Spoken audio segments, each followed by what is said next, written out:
Donc, merci, Monsieur Assouline. Donc, effectivement, il y a des modèles nouveaux qui se créent. Il y a des fonds qui sont disponibles et qui peuvent provenir à la fois de l'épargne locale, mais aussi de l'étranger, et donc qu'il faut accompagner. Mais bien entendu, quand on parle de mesures d'accompagnement pour le développement industriel, le financement n'est pas le seul sujet. Quand on parle de l'Afrique, on parle beaucoup aussi de l'adéquation entre la formation et l'emploi. On parle beaucoup de ces milliers de diplômés qui malheureusement ne peuvent pas être employés puisque derrière il y a une vraie problématique d'employabilité. Donc je vais interpeller sur le sujet Madame Rita Lahlo, qui est la directrice de l'école centrale de Casablanca, mais qui est aussi en tant qu'actrice économique intervient sur différents sujets où la question de l'employabilité est essentielle. Madame Lahlo, de votre point de vue, comment justement relever ce défi de l'employabilité, puisqu'aujourd'hui, on se rend compte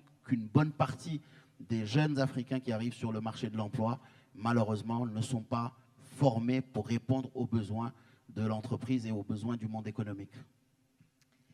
Merci pour cette question fondamentale et merci pour ce panel qui effectivement est à la base de toute la concrétisation de nos rêves et de cette entrée dans le marché mondial de l'Afrique, en termes d'industrialisation du moins.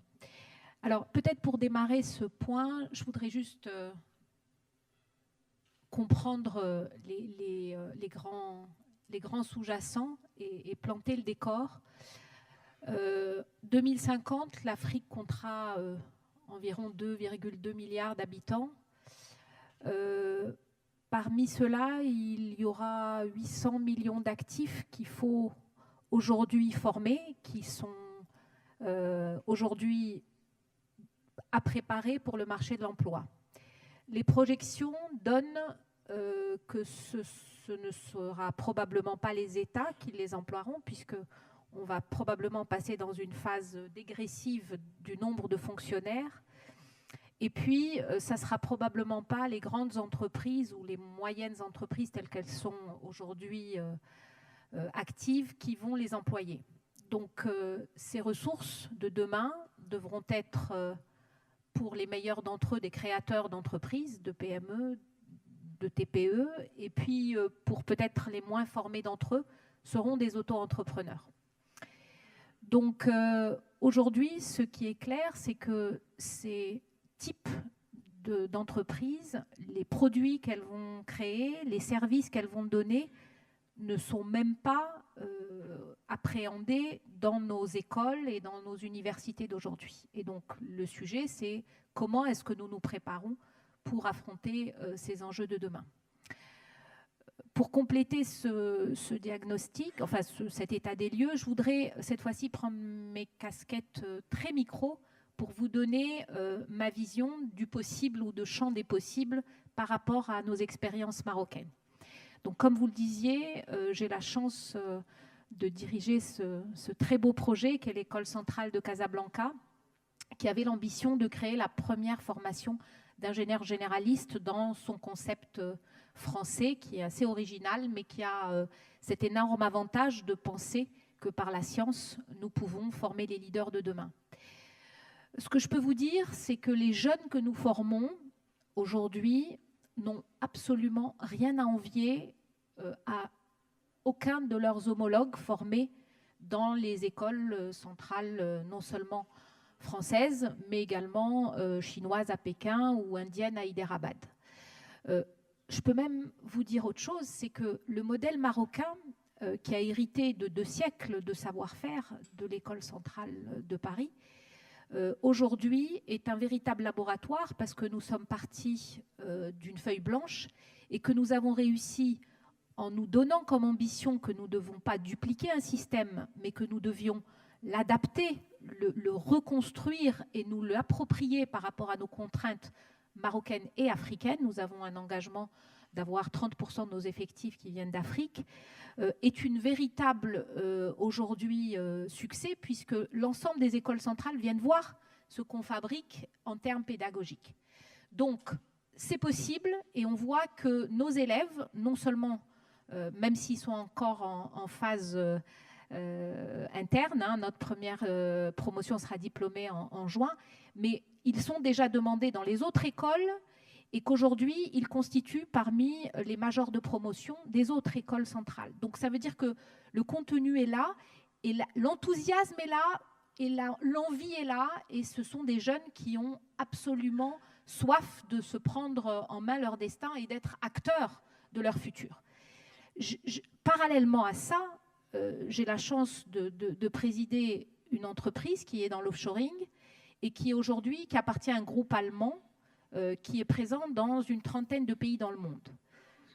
Grâce à la formation et au concept que nous avons développé en Afrique, puisque nous co-gérons dans cette JV en tant que Marocains ce groupe, nous sommes aujourd'hui les leaders du groupe et notre modèle, qui est un modèle avéré, grâce à la formation et à la qualité de nos ressources, contribue à plus de la moitié de ce groupe qui travaille essentiellement sur les services externalisés à l'entreprise.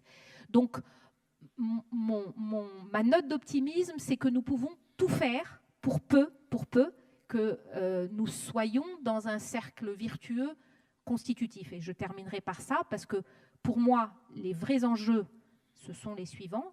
1, nous devons avoir une prévision qui soit bonne de nos besoins. Et ça, malheureusement, il n'y a que l'État qui peut gérer ce rôle de coordination et de compréhension des enjeux, parce que nous, quand nous rentrons des élèves après des classes préparatoires, on doit déjà les préparer à dans 3 ans ce qu'ils doivent être. Et les professeurs qui les forment doivent être déjà en connaissance et en capacité de les former sur les besoins futurs. Donc cette vision et cette capacité de programmer et de se projeter est malheureusement très souvent manquante, et c'est les États qui doivent le faire. Deuxièmement, nous devons financer ces formations. Elles sont chères. Dans notre cas particulier, ça coûte à peu près 45 000 € pour former un ingénieur généraliste. Aujourd'hui, c'est l'État marocain qui finance. Mais nous avons la chance, grâce à des partenaires financiers, et je remercie mon collègue de gauche, nous avons monté des systèmes de financement et de prêts qui font que les élèves peuvent être capables aujourd'hui de trouver des missions alternatives. Et enfin, au-delà des ingénieurs, je rappelle juste qu'on forme à peu près, qu'on a un ingénieur pour 10 000 habitants en Afrique, quand on en a 35 en France, 50 en Allemagne ou en Chine. Donc, pour former quantitativement ces ingénieurs, il nous faut des financements, il nous faut de la coordination, mais il nous faut surtout les entreprises. Et je terminerai par ça.